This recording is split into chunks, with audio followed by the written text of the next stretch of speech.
In this video, I'll show you how to play guitar great using only the skills that you already have. So unless you're a beginner, you probably won't need to play any faster than you can now. You won't need to learn any new skills for this lesson. Today, my only goal is to help you sound great with the stuff you can already do. Hi, I'm Tom Hess. And I used to be really frustrated with my guitar playing. I made the mistake of thinking that in order for my lead guitar playing to improve, I would need to constantly learn new things, always learn more and more and more. Well, every time I took a guitar lesson, I always asked my teacher to show me something new because I was convinced that my playing would improve once I learned enough new things. Well, I was wrong, very wrong. Sure, I had a lot more to learn, but what I really needed, especially then, was to learn how to use the skills I already had. I couldn't really do that yet, and that was very frustrating.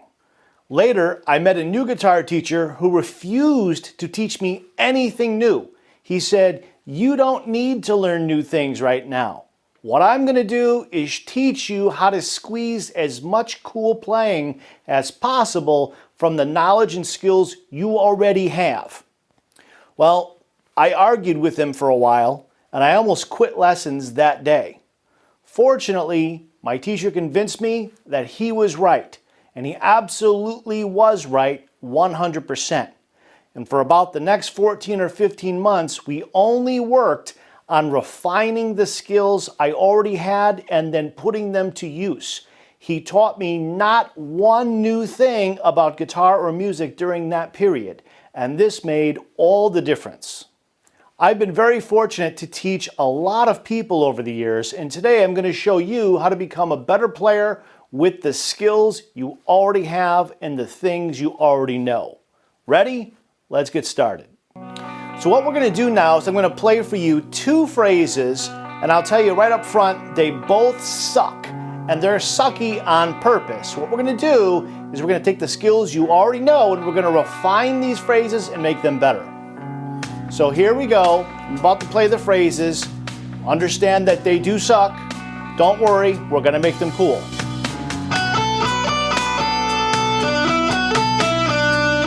Yep, I told you they sucked. Let's hear that again.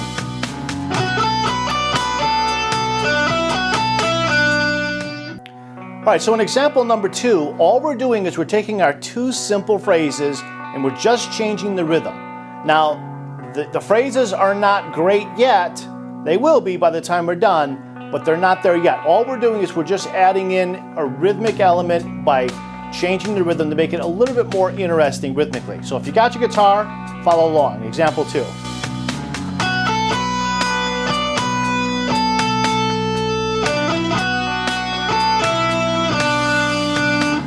Okay, so as you heard, it's not that much better than the original. It's a little better, but it's still boring. It's still kind of dry, very bland. That's okay. We're going to improve it big time. Example 3 looks just like example 2. The difference is that we're going to be adding vibrato to 2 of the notes in each phrase. Now, if you look carefully at the tablature or the notation, you will see that we are not going to add the vibrato immediately to the notes. So we're not doing this. We don't start with the vibrato instantly once we hit this note.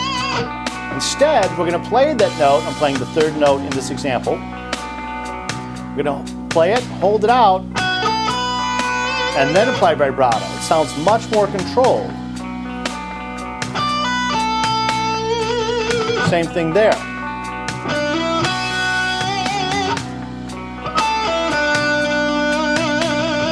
That's really important. Now, when I put the whole example together, you hear what I'm talking about.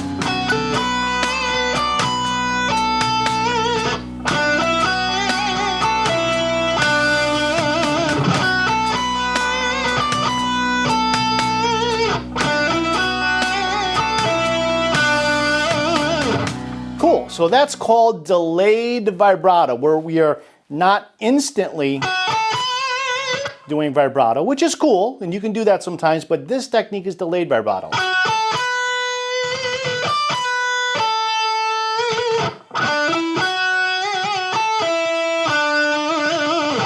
And it helps the vibrato breathe a little bit more and makes you sound a little bit more in control. In example 4, we've got the same notes in the same rhythm, but they're now played on one string for each phrase. Now, the techniques we're using here are not hard.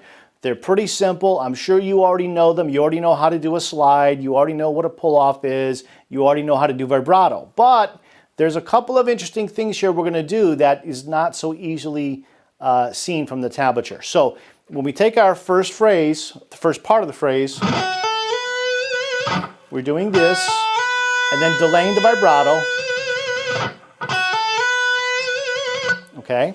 And then we're going up to the 15th fret. You can use the same finger. Doing a pull-off.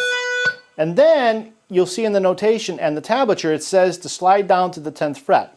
However, I'm not sliding down from the 12th fret to the 10th. I'm not doing this. Instead, I'm playing these two notes, and then I'm going to slide to the 10th fret from somewhere higher up on the guitar. It does not matter what fret you start on. The goal here is just to slide up somewhere higher and then go down quickly, so it's like a quirky, jerky slide. So it's like this, which sounds cooler, in my opinion at least, than this. So all together for phrase 1, we've got this. And then phrase 2.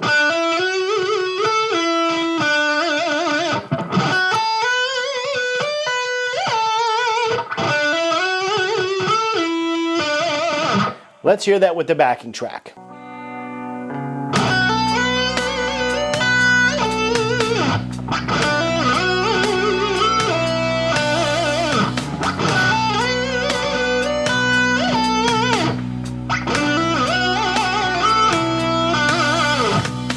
Okay, so what you noticed there are a couple of things. The first is that I did the slide from higher, as I mentioned earlier, but then I did the same thing in reverse for the final note, for the third note of the second phrase. So if you look at measure 2, the notation says to do this. But I didn't actually do that. I didn't slide from 9 to 11. If you noticed, I did this.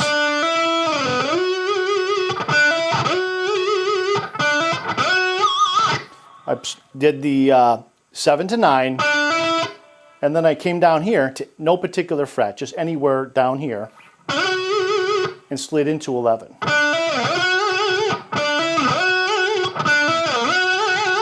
And that sounds really cool. Let's hear it with the track one more time.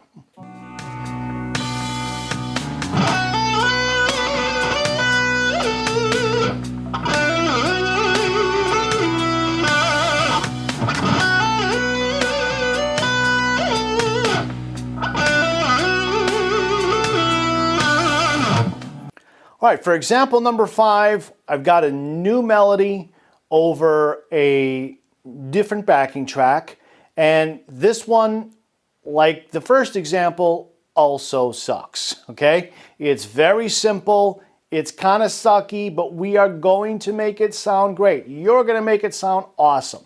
All right, so here's example 5.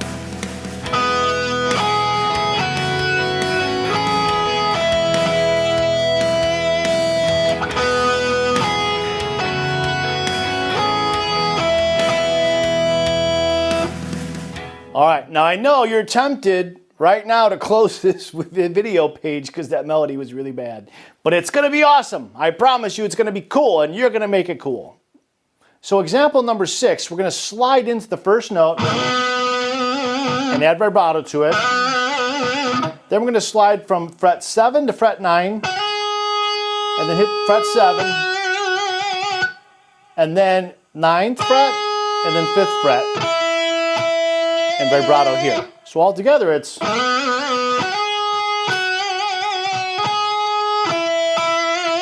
Let's hear it over the backing track.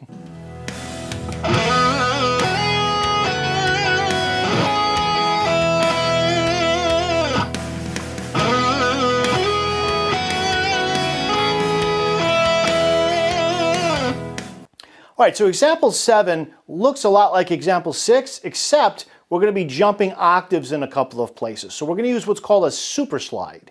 Now, super slide is simply a term that I created to indicate when you're sliding one octave or more than one octave. And we have that here between notes 3 and 4. And then we're going to play this note. And then we've got a super slide here from this E note, 5th fret, to that E note on the 17th fret. So let's hear it with the backing track.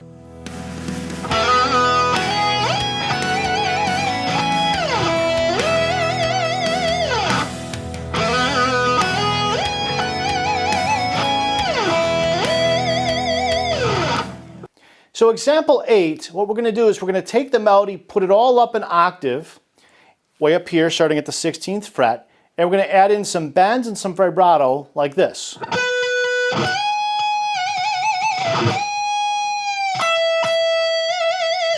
Now in the tablature, I had forgotten to indicate the vibrato at the end. Just go ahead and add it. So we've got this.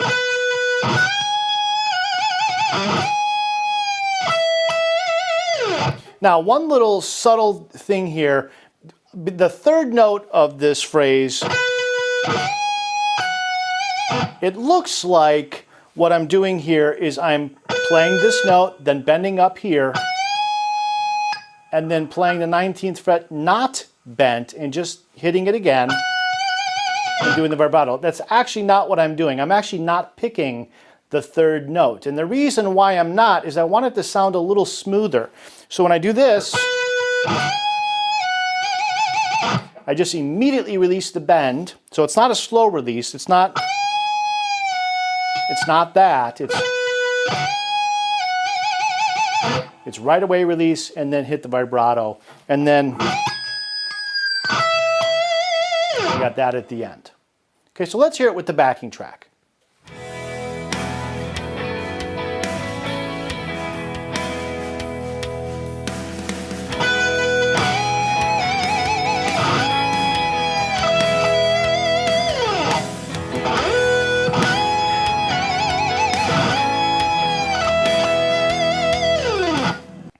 All right, let's talk about how to practice this stuff. What do you do with this lesson? Well, a key concept here is to refine further and further and further the phrasing of each example. So even though a lot of this stuff is pretty easy, it probably is easy for most of you because you know these techniques already, don't think, you know what, I already got it and move on to the next thing. The key here to sounding really great is refining it. The small details is what makes one sound great versus always looking for what's the next lick, what's the next thing. So just sit there and refine it and continuously refine it until it sounds as awesome to you as you can imagine. Now let me know in the comments section what other topics you would like me to make videos on. I made this topic based upon a request that someone had. Now, if you like this video, subscribe to this channel and hit that like button. And if you want to learn how to make any lick you know sound even better, I'll show you how in my new free ebook titled The Secret to Adding Fire and Emotion to Any Guitar Lick. It's totally free. Click on the link below to download your copy and make every lick you know sound even better.